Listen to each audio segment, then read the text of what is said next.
Good afternoon. TechNation editor John Wallace here. I'm excited to be with you today as we will learn more about the tool of the trade featured in the October issue of TechNation magazine. The write-up about the Fresenius Kabi Ivenix Infusion System is available online at onetechnation.com and in the print issue on page 43. If you don't receive a print issue, you can go sign up for a free subscription at onetechnation.com. Today, we are discussing the Ivenix Infusion System, a state-of-the-art technology changing the game and delivering IV medications to patients. An IV pump that pumps differently. The Ivenix Infusion System can be fully EMR integrated and provides accurate and safe delivery of medications to patients. The system uses advanced pneumatic pumping technology to measure and control the flow of medication, helping to ensure that patients receive the right dose at the right time. The system also has a broad range of safety features aimed at helping prevent errors and adverse events, such as medication errors, air embolisms, and over-infusion. TechNation would like to thank our sponsor, Fresenius Kabi USA. That it is a global healthcare company that specializes in life-saving medicines and technologies for infusion, transfusion, and clinical nutrition. Their products are used to help care for critically and chronically ill patients. The people there are driven by a common purpose to put life-saving medicines and technologies in the hands of people who care for patients and to find answers to challenges they face. Before we begin, I want to remind attendees today's presentation is eligible for 1 CE credit from the ACI. 1 hour after the end of today's broadcast, you will receive an emailed survey.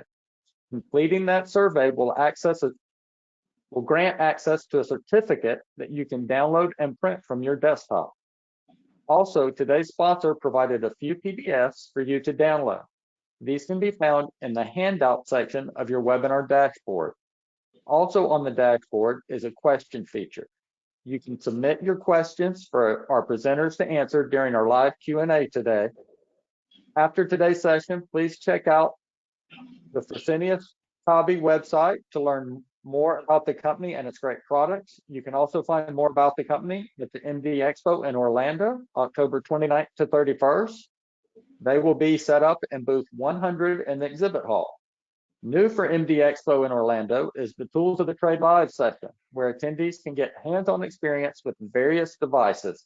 It will be held on October 31st, that's Tuesday, from 8 to 10:30 a.m. The MD Expo is free for all hospital employees, students, and active members of the military. For more information, visit mdexposhow.com. Now, today we are joined by Senior Technical Services Engineer Sarah Richardson, CVET, and Robert Canfield. Sarah Richardson is, as I said, a Senior Technical Services Engineer. She has served as a certified biomedical equipment technician for over 25 years and was previously part of York Hospital in Maine. She is passionate about engineering and biology and enjoys gardening and rock climbing. Sarah, you may begin whenever you are ready. Thank you for that introduction, John. And as you mentioned, I'm Sarah Richardson, and I've served as a CVET for just over 25 years. And I'm passionate about this topic because, well, let me tell you a little story about how this pump powered its way into my cynical biomed heart. So about 8 years ago, our hospital was enduring yet another pump recall. And so we were going through the dog and pony show of getting pump demonstrations, and this pump showed up from this little known Massachusetts company. And as you biomeds know, we look at equipment and we immediately see the faults. We say, why did they design it that way? That's going to break. This is ridiculous. That's going to break. And we see that right off the bat. So I took a look at this pump and my jaw hit the floor. I could not see any immediately obvious flaws and was just absolutely blown away. And I just remember the thought in my head was, I must meet these engineers that made this pump. This is truly impressive. So fast forward a few years, I'm getting tired of running around a hospital, and I get a phone call from Robert Canfield, and director of marketing for Ivenix. And he says they've gone live with their first customer. I get excited, I take a look at their job listings, and voila, here I am working with these magnificent engineers that created this pump, and now we get to share it with the world. So as I mentioned, currently I'm a senior technical services engineer at Fresenius Kabi, and I have here with me Robert Canfield, our director of marketing. Thanks, Sarah. Hi, everybody. Thanks for having us. If you haven't heard of Fresenius Kabi, we're a large healthcare company that specializes in life-saving medicines and technologies for infusion, transfusion, and clinical nutrition, like John shared. Our infusion business includes a portfolio of IV solutions, our FreeFlex bags, parental nutrition, our Agilia Connect infusion pumps, and the Ivenix Infusion System, which is our large volume pump. The Ivenix Infusion System was built differently from the ground up. We aimed at addressing the key issues raised by those who work with infusion pumps, the clinicians, the nurses, pharmacists, biomeds like yourself, risk managers. It's intended to support everyone. So today I'm going to give you a demonstration of Ivenix and some of its unique features, which include how it's designed to eliminate regularly scheduled PMs. So let's take a look at the pump itself. It's got a nice large touch screen touch phone like screen, and it's got a very large, it's got a roll cage that is actually made of magnesium, and it goes around the entire pump. The cassette lever is also made of magnesium, and it even stands up to caticide. This plastic, or this exterior, is made of Eastman Triton MFX copolyester, and it has an ingress protection rating of IPX3. So biomeds, settle down for a second, don't have a heart attack at what I'm about to do, but this is what you can do with your pump. This is part of the cleaning process. You can spray your pump, making the cleaning much easier. And Sarah, that's the entire pump, right? You can spray the entire pump down, scrub it really good, wipe it down. We're just giving you the little spray demo, but you can really aggressively go after cleaning the device. Yes, it's completely waterproof. There's gaskets, there's seals. There's a charging bracket is on the back, and it just snaps off. There's a set screw in the back, so you can marry the pump to the bracket, or you can just leave it separate. Sabotaged you. Yeah. And on the pump, you can see easily the battery information. So you can see where the charge level is. You can see that it's connected to the server, and just got a very intuitive interface that is very easy to use. And now we want to hear from you. How about a polling question? All right, Sarah, this is Jamie with TechNation. I'm excited to pop in here for a moment and say hi to you. And let's launch the poll for the attendees. Attendees, on your screen, you should now see our first poll question for this afternoon.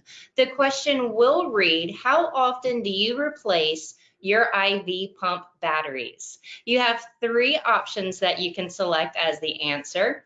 The options are every year, every 2 years, or as needed. And while everybody's getting their vote in, I just want to remind everyone about the opportunity to visit and see this product firsthand during the first ever Tools of the Trade live product showroom at our MD Expo. That class is going to be October 31st. It'll start at 8 a.m. and it'll wrap up about 10:30 a.m. It's a 2.5-hour period where you could drop in at your convenience. You can talk to Robert and a few of the other Fresenius Kabi representatives, and you can touch and demo and see this product in real time. But if you're not joining us in Orlando early next week, then I know later in this demo, everyone's going to share a couple of ways that you can request a demo and learn more about this product. But looks like lots of the audience has already voted. I'm going to go ahead and read the answers for us. 11% of our attendees today say that they replace their IV pump batteries every year. 34% will say that they do it as needed. And the winning answer is every 2 years at 53%. I'm going to go ahead and close the poll. Back over to you, Sarah. All right. So yes, these batteries are lithium-ion batteries, and they are replaced as needed. And that as needed mark is when it's at a number of 70 health, which is not the same as the charge level. But when the battery reaches 70 or below, that's when it needs to be replaced. And we've had pumps and batteries in place for over a year now, and many of them are still reading over 90 in health. So they really last. And they really do well. So Sarah, when you say 90 and 70 in health, my understanding is that the actual pump software is monitoring the battery, checking for its expected life, and then reporting out from the circuitry in the pump out to a server. So biomeds can simply log into software and review their battery health for their fleet of pumps. Yes. That's about right. And they can even set advisories if they want to know when certain batteries run below 80. They can set that in their system to flag it, and then they can just go look on the dashboard and see what the levels are. So the idea being here that all of the manufacturer claims about accuracy, about pump performance, and the longevity of a battery lasting off of AC power will hold at that 70%. Yes. Awesome. Absolutely. So next we're going to show you the software connected to the pump. So I'm going to share my screen.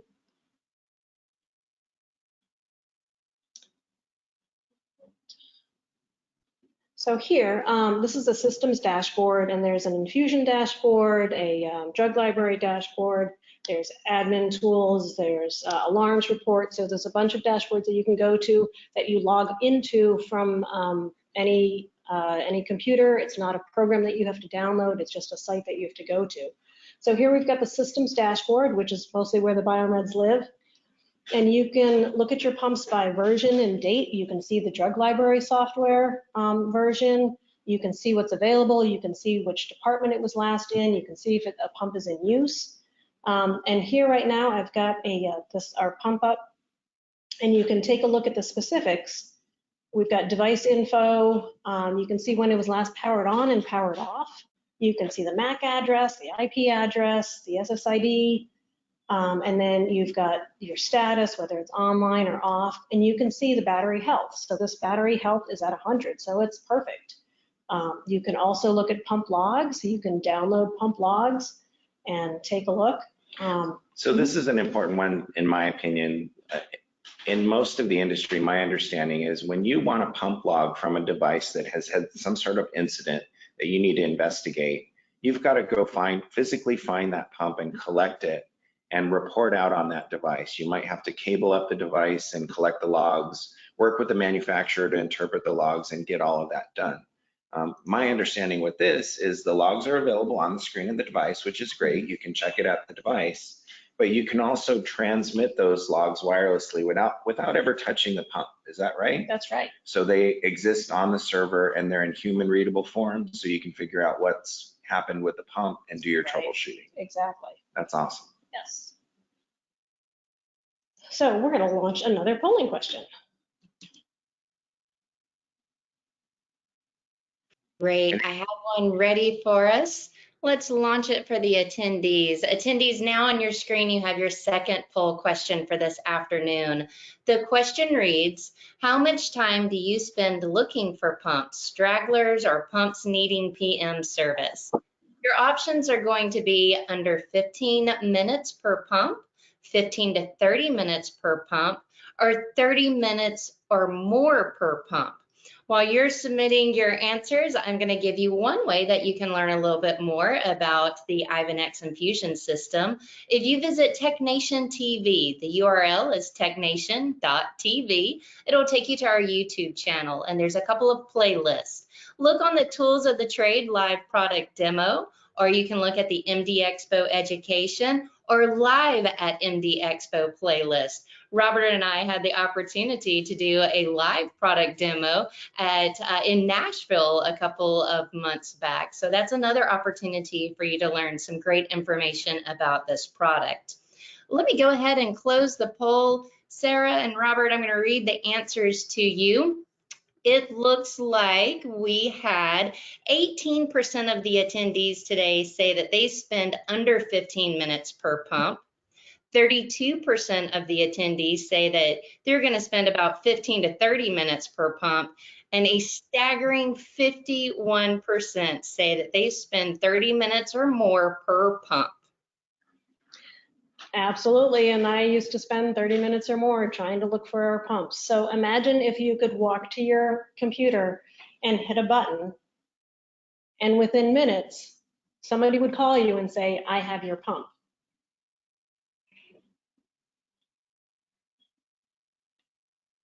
So what Sarah has done here is clicked on our locate a pump feature in the software, and that feature sends out a signal to the IV pump itself, and the pump will pop up with an animation that I think Sarah can share on her screen. There we go. It popped up on the pump. You can see it says Sarah Richardson, or maybe you can't see, but it says Sarah Richardson with a phone number, and this is controllable and configurable within the software. There's an audio tone that is optional as well that you can configure when you click on Find a Pump. And just any user can come by and tap it to silence it, and you're ready to go. So yes, imagine, having that extra time to look for a pump, to not have to look for a pump. You could do so many other projects. You don't want to be a runner, you want to be a biomed. And this feature would save so much time and effort, and you could be a much more productive biomed. And so let's do one last polling question. Great. Let me go ahead and launch that question for the attendees today. Attendees, you should now see on your screen, what would you do with the extra time you would normally spend doing pump PMs, i.e. what is the next highest priority? The options that you can select are repairs on other devices, PMs on other devices, rounding to update or engage the staff, or of course, there's an option for all of the above. Sarah, I love that you included here, what's the next highest priority? Because instantly my mind went to, wow, we've got downtime. What can we do? I guess that's not the case here to take a couple of minutes for ourselves, but I see that lots of the attendees are getting their answers in. I'm going to go ahead and close the poll, and I'll share the results with everyone. I don't think it's any surprise that the option that won, 85% of the attendees say that they choose that all of the above.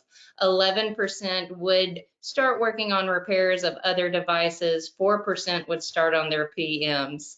Let me close this. We'll hide it and back over to you for the rest of the demo. Yes, and absolutely for me too, it would have been all of the above.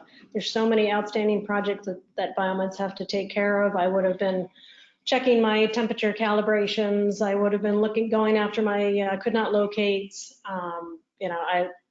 I would have had an 8-hour day instead of a 12-hour day. And it's all about me being more efficient and productive. And with this pump that we don't have to do PMs on, this is going to help immensely for biomeds. And speaking of, yes, the Ivenix Infusion System is designed to eliminate regularly scheduled PMs. So when Joint Commission comes around, you can hand them a letter. You can show them in our service guide that there is a statement saying we do not require PMs. The pump is self-calibrating. So as it's infusing, it's measuring pressure, it's measuring temperature, it's measuring volume as the pump is infusing. So it can self-adjust, it can calibrate, its adaptive flow is what clears us with the FDA.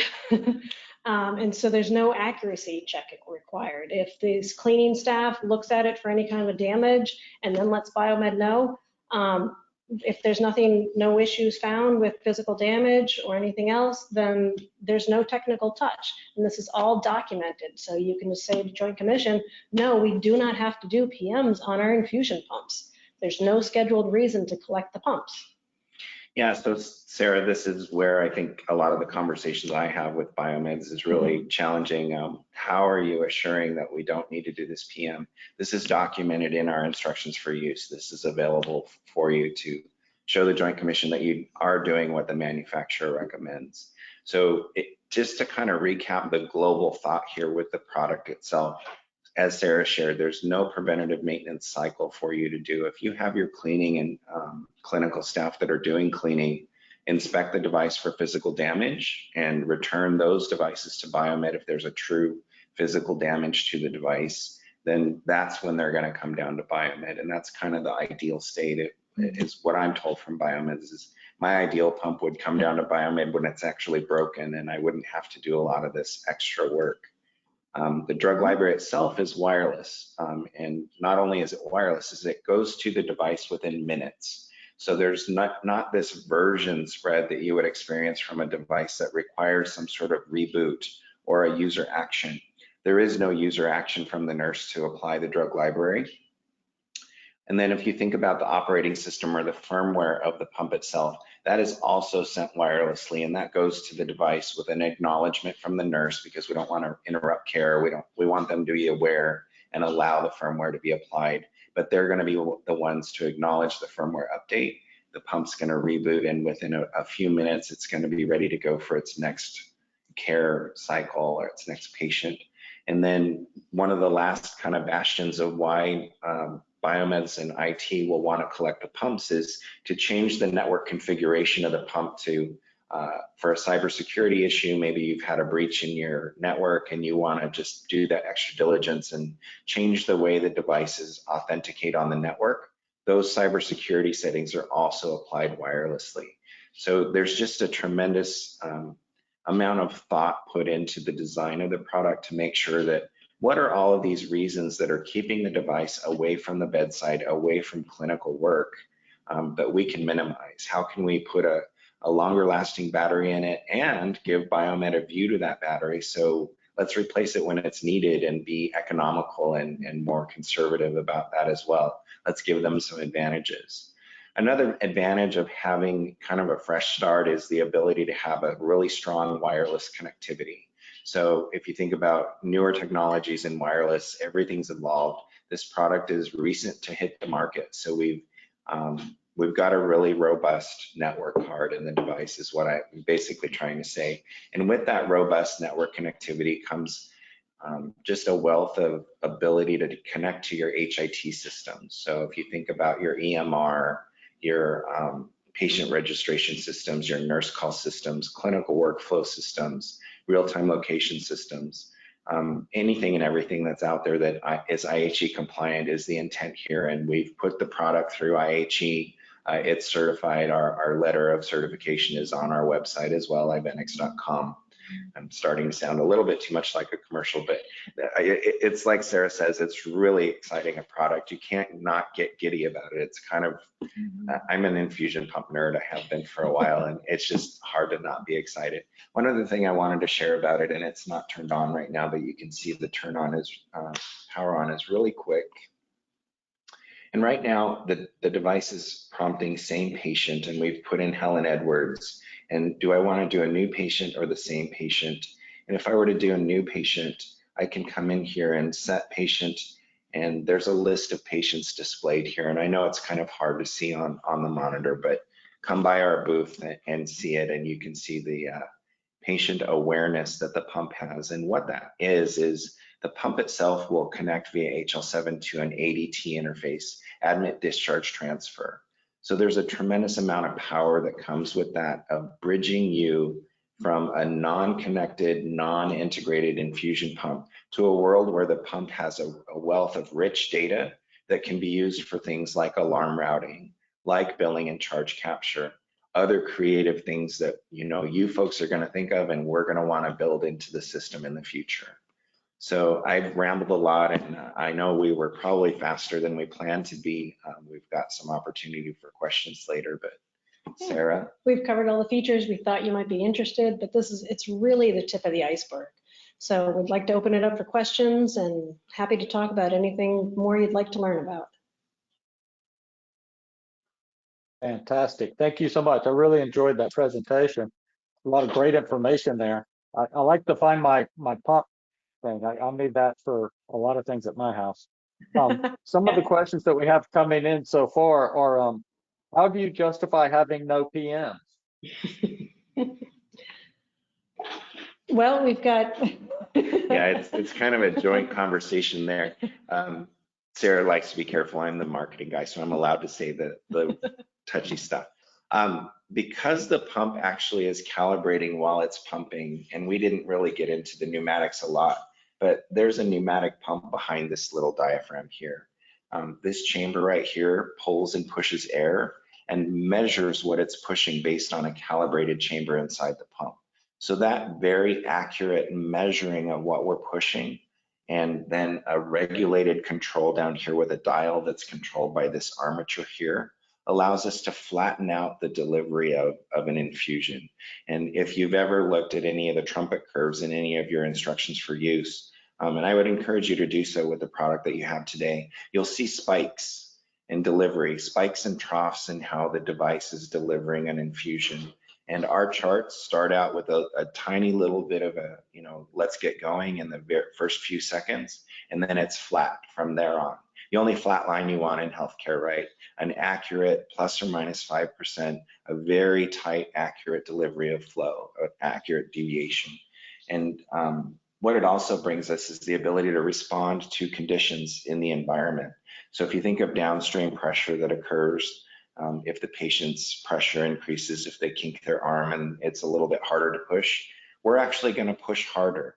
And we're going to push harder in a measured way, as I described earlier. We're going to measure what we're delivering. We're going to control what we're delivering.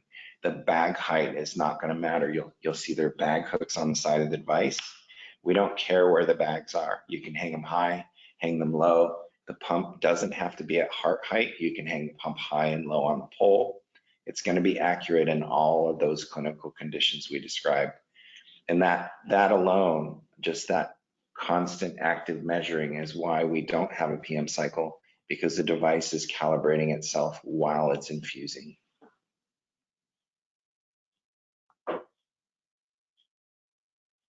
Interesting. That's good information to have.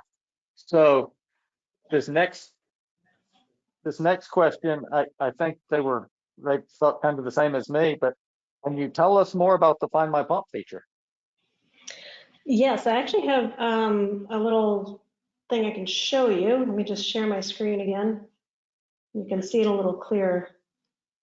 And that Find a Pump is kind of inspired. If you think about the cell phones of today, I can go to my tablet and find my phone with my tablet. We want you to be able to use a modern idea here to find your devices. So yes, you can find my pump. The feature is available on the infusions dashboard as well, which is what the clinicians are usually using, and the pharmacists, and the systems dashboard as well. So you can just hit locate pump, and this is what you see on the screen. Yeah. And that's what pops up with the name, a phone number, and that they're looking for the pump. And again, this is not going to happen when a device is in clinical use on a patient. It's only going to be if the device has been turned off by the nurse, which puts it into a standby mode.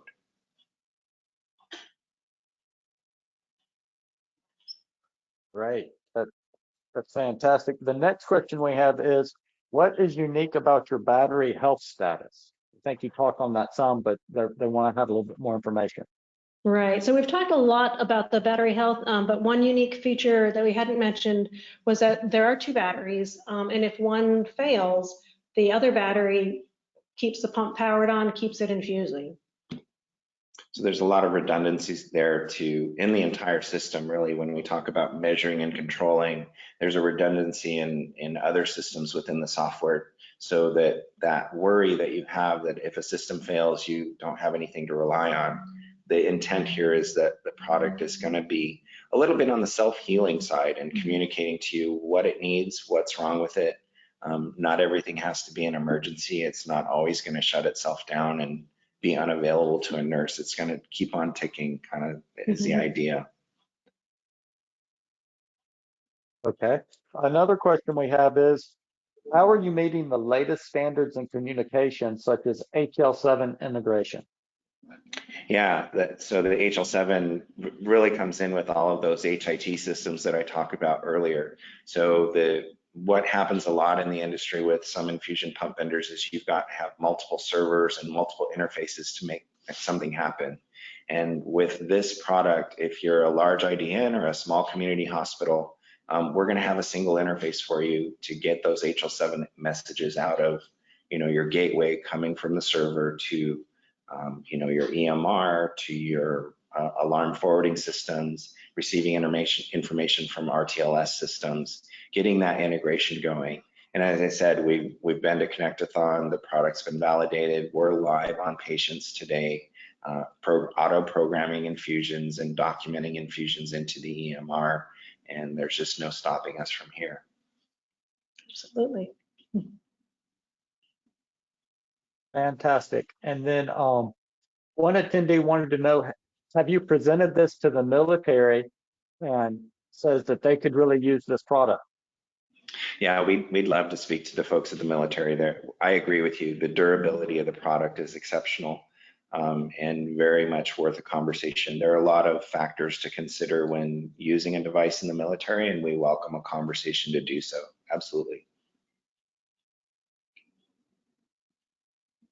All right, let's see. We have another one here, and it says, how do the new customers adapt from having multiple channels on a single controller running to having a more vertically oriented stack of pumps? Yeah, we've taken that into consideration, and we're not the only infusion device to infuse dual inlet. So there are customized infusion poles out there that will accommodate an ICU if you need to put 12 to 16 poles on a pump.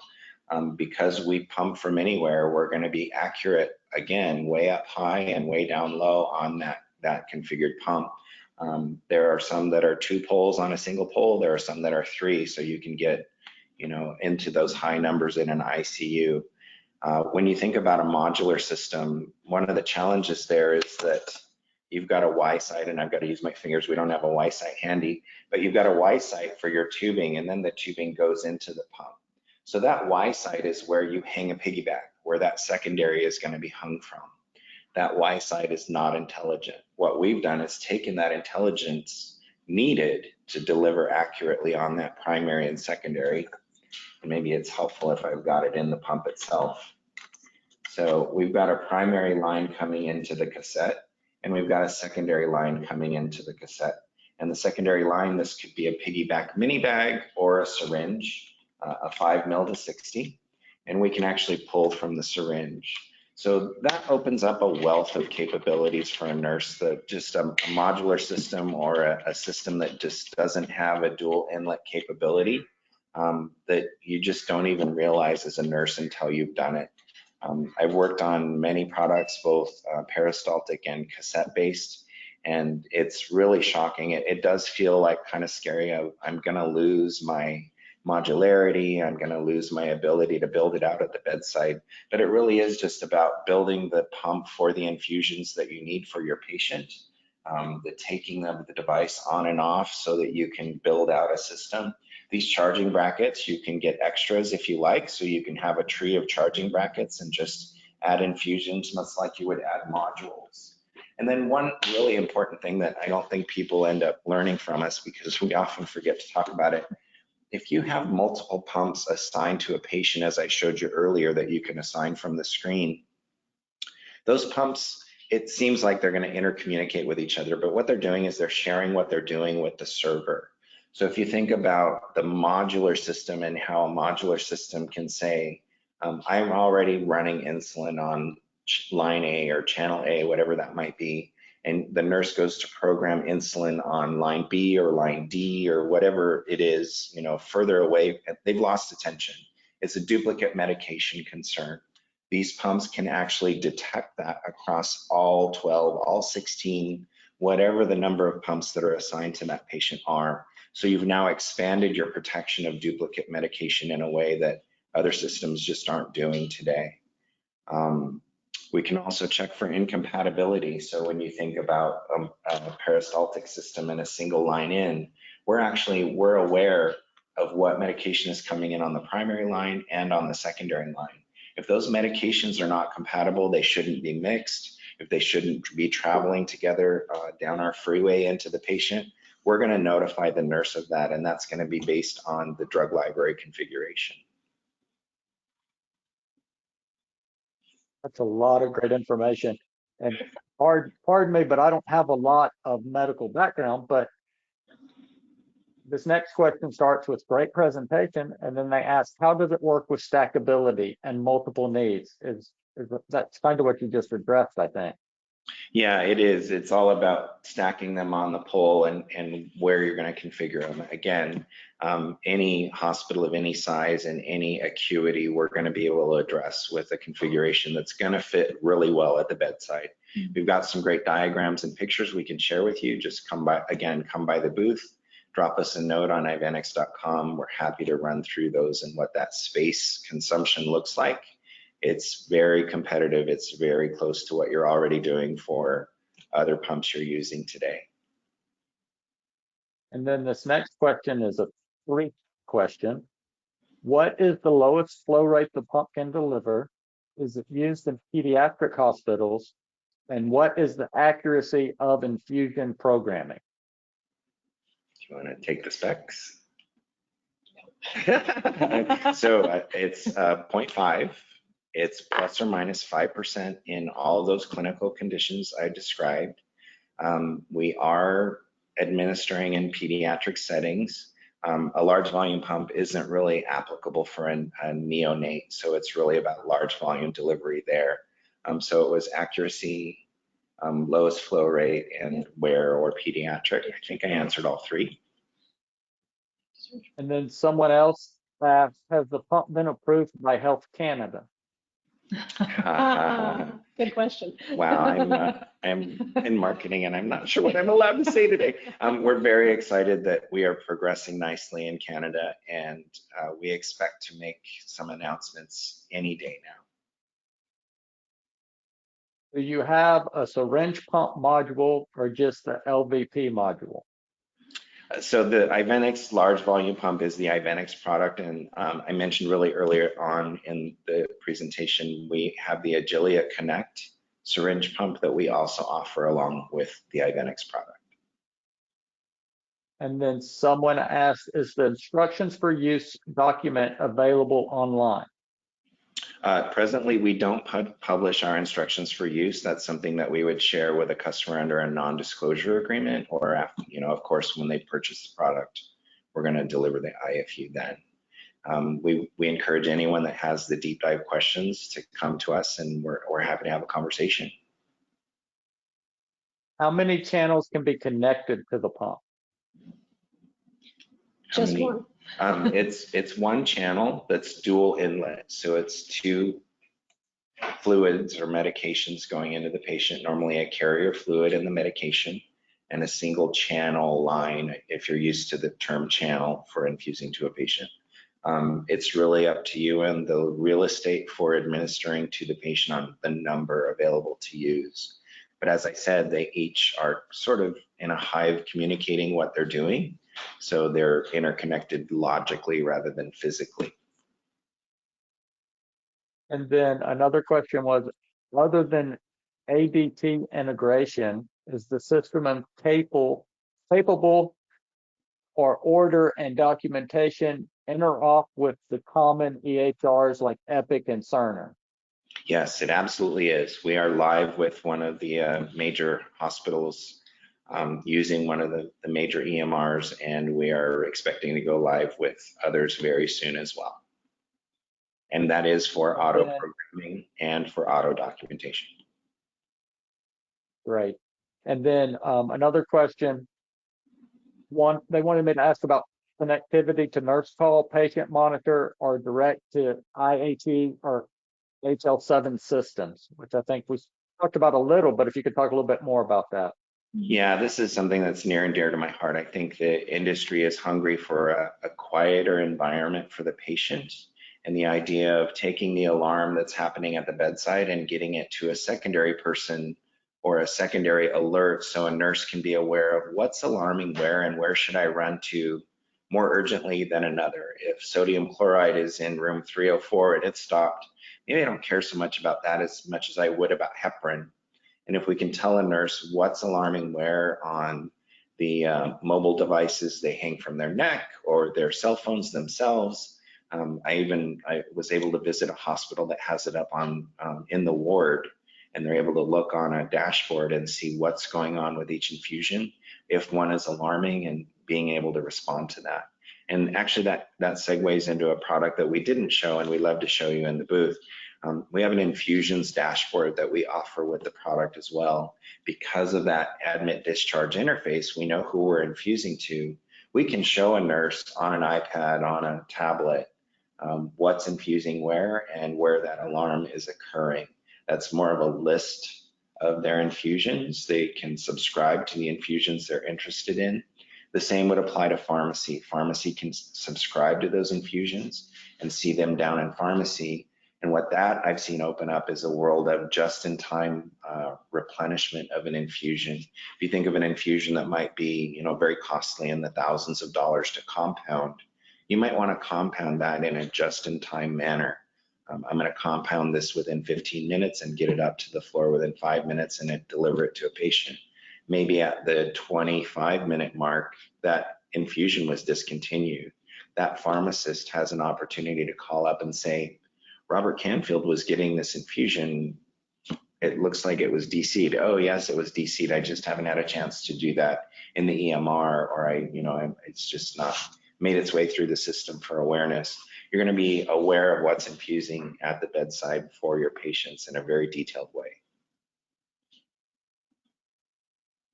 And then someone asked, are there additional modules such as PCA, ETCO2, epidural, etc.? Not presently. So our focus is on delivering a very high quality, large volume pump. We do have the Agilia line as well, which is the syringe pump we have on market. And we're actually in the R&D offices today. That's where Sarah works. We've got things in the works, but I can't tell you any timelines or anything like that. But we realize there is a need for a fully integrated platform that's going to connect everything. Not lost on us that is a need, but today, please judge us by what we have today, and that's a large volume pump and a syringe. And then someone was talking about, I guess, the PMs, and then they wanted to know what are the most commonly reported repair issues that you've seen so far? Unfortunately, my answer is physical damage. True physical damage from the device really getting a really bad impact was the major stuff. The pump itself is a Corning glass, a really durable glass, and you can see that the footprint of it is large enough to use, but not so large that it's so fragile. If you think about a tablet PC, and that's a lot of real estate, this is much smaller, like a cell phone. So nothing's indestructible. The device is tested. We do drop a steel ball directly on the face of the pump, but we've had some incidents where a pump went sliding across a table and hit exactly on the corner of the table on the display. And of course, I don't know that anything can survive that well. So we're very proud. It's kind of hard without documented numbers, but we're really proud of the numbers and the amazing durability we've seen in the product. We just had a hospital go live, I think it was last week, and this is a consistent comment we get all the time, is that our go live was a non-event. And by that I mean there wasn't anything that was, oh God, we've got to wait for this to happen, or this didn't get done for us, the service team didn't understand our needs, they didn't work with the EMR vendor, they didn't get the network settings set up right. Our teams are very diligent in delivering a quality product to you and implementing that product in a quality way. Another question was, how many pumps can you connect? For example, our ICU department can use multiple pumps on one patient. Yes, so the number is really unlimited. It's a matter of the real estate you have to put like we showed, the charging brackets. So the pump itself, I want to say it's about 5 inches by 6 or something along those lines. It's very thin, so it's not super thick like you might see with other devices. It really just is about the real estate and not about any limitation logically or electronically about the device. You could assign 30 pumps to a patient. I hope I'm never a 30 pump patient. That would be an incredible case. The numbers I've heard are like a maximum of 16 is a really, really bad case in the ICU. But what's really amazing to me is the pump will pump on its side. The pump will pump laying on its face. It will pump laying on its back accurately. So when we talk about any clinical condition, that one of those clinical conditions is taking it off of the charging bracket and laying it on the bed. So if you think about that versatility and the ability to literally put a pump anywhere that a nurse can find real estate, nurses are pretty creative in where they're going to hang stuff and mount stuff and find real estate. So it could be in a case where you had 16, you might have 12 on the pole and one really low down on the pole if you chose to, or one on a wall mount pole, one sitting on the bed, because that's just what you need to do. Many options to solve that challenge. And it may seem daunting to have 12 of these on a patient, but when you see it live and the fact that it's so easy to use and to program, it really kind of makes it a non-event. It's like, yes, there's 12 pumps here, but it really doesn't seem like it. And it just seems to flow very easily. And thanks, you triggered something else that I think is really important. I know it's hard to see the screen with the flicker of the cameras and all of that, but this screen is highly visible. And if you think about a case where you had 16 infusions running, and I'm assuming you're going to either use a modular system that's got a marquee running or very, a little bit harder to see screen from the doorway. You can look from across a patient's doorway in their room, in their bed, and the full name of the medication is going to be listed here and statically shown to you. There's going to be an animation here showing that it's dripping. All of the details that you might want to see are going to follow that. So there's a lot of clarity that a nurse has with this infusion pump that they may not have in another device or another environment. Great. If you go to onetechnation.com and click on the tools of the trade, there's actually a photo that shows the display very good. So if someone, after this presentation, if you want to go there and see it, or I'm sure on your website too, you have photos that show the display. It is very clear to see from that. We have a couple of similar questions came in, and it's talking about the RTLS or Find My Pump feature, and they want to know if it works if the pump leaves a facility, or if it goes outside a hospital's walls, or if it only works when it's connected to that institution's servers. Yeah, so the assumption there would be, does the device have any kind of cellular technology? Is it 5G? Is it LTE? Any of that? And presently today, it's not connected to any cellular product. It is Wi-Fi only. So it would be the limitations of Wi-Fi and the device being within the Wi-Fi of the hospital.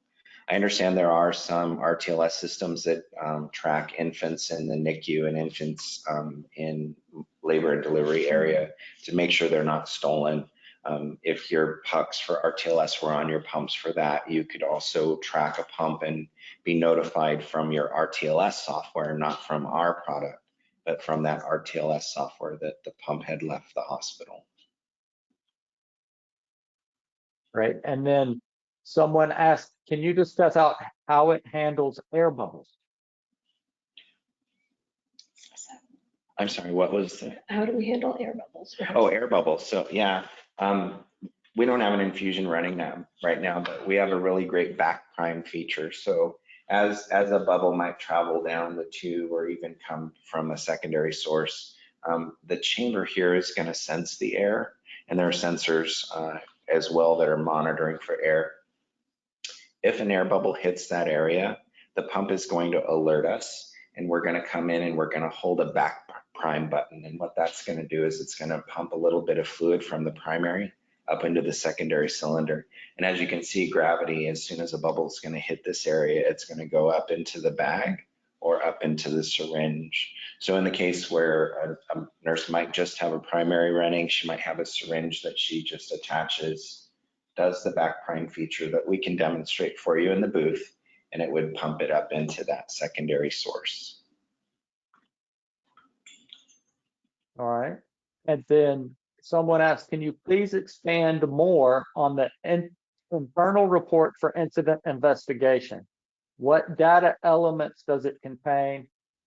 Key press, volume delivered? Thank you. Yeah, it does include key press, volume delivered, what the pump was doing at the time.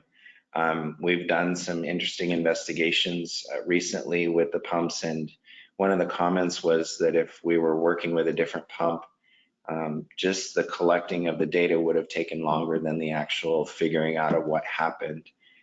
So that's a really, to my mind, and I've seen this before in my career as well, just getting the logs off of the device is a really big challenge. But wirelessly, they are sent to the server, and that's by request from the server.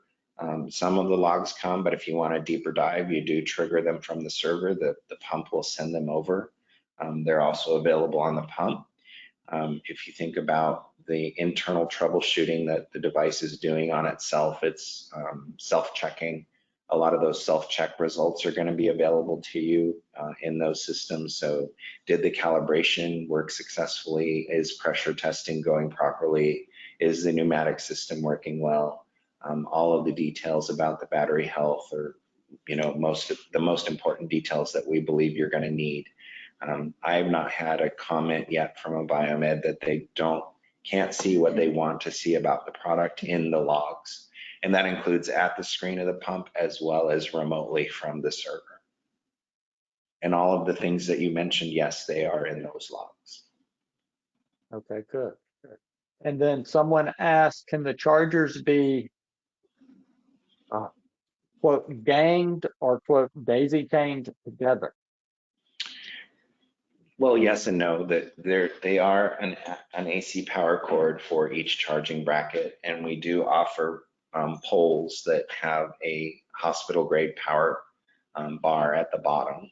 So daisy chaining them would turn, anywhere from 8 to 12 to even, I imagine, 16 single devices to 1 or 2 power cords coming off of the IV pole. So the pumps are daisy chained, but in an AC power kind of way.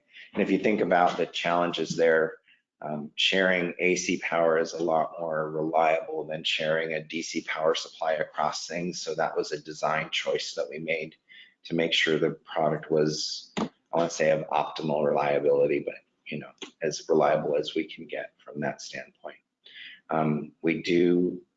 We have considered the idea of a charging bracket that will hold more than one, but today we have a single charging bracket. All right, good to know.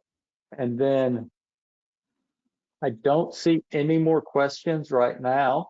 So, oh, wait a minute. So this is kind of a right to repair question, but are you allowing biomeds to repair the pump in the hospital, or does it have to be sent back to the company? So, not exactly a trick question, but because of the design of the pump, the engineers really want to see what's going on with it when issues, if it falls, if something breaks, they want to look at it and see if there's any way to improve that design. So we're really kind of holding off at this point on biomeds repairing, but you will in the future. Like right now, you can replace the batteries, and sometime next year, we're going to have probably about half a dozen parts that you will be able to replace: the rear case, gaskets, the bag hook, and probably that list will grow, but not quite yet. So right now you can replace the batteries, and just think of all the extra time that you will have not spending repairing it. Yeah, and I'll just say from a philosophical standpoint, Fresenius Kabi understands the concern about right to repair. We're committed to staying true to that philosophy and giving you the opportunity to repair anything that is field replaceable and field repairable. We know the pain that you have of sending devices into a manufacturer and not getting them back. We have a door-to-door policy that is competitive with other manufacturers and a commitment to hold true to that timing. Because we are at the stage and release of this product, we are aggressive about that commitment, is what I'll say. We want you to have an amazing experience with this product. So we're going to do what it takes to make sure you've got your devices when you need them. All right, fantastic. Well, I want to, in closing today, say thank you so much for your time and for sharing all this great information with us. Before we do hop offline because of time, I want to remind all the attendees that today's presentation is eligible for 1 CE credit from the ACI. In about an hour, you will receive an emailed survey. Once you complete that survey, you will get access to a certificate that you can download and print from your desktop. Also, you can go to webinarwednesday.com and find this webinar in on-demand format, so you can watch it again, or you can share it with your biomed friends who weren't able to log in today. I think you can still get CE credit. You can, I think there's some description on the website that tells you more about that. But thank you so much for everyone for taking time for joining today, and I hope to see you at the next one. Have a great day. Thank you very much.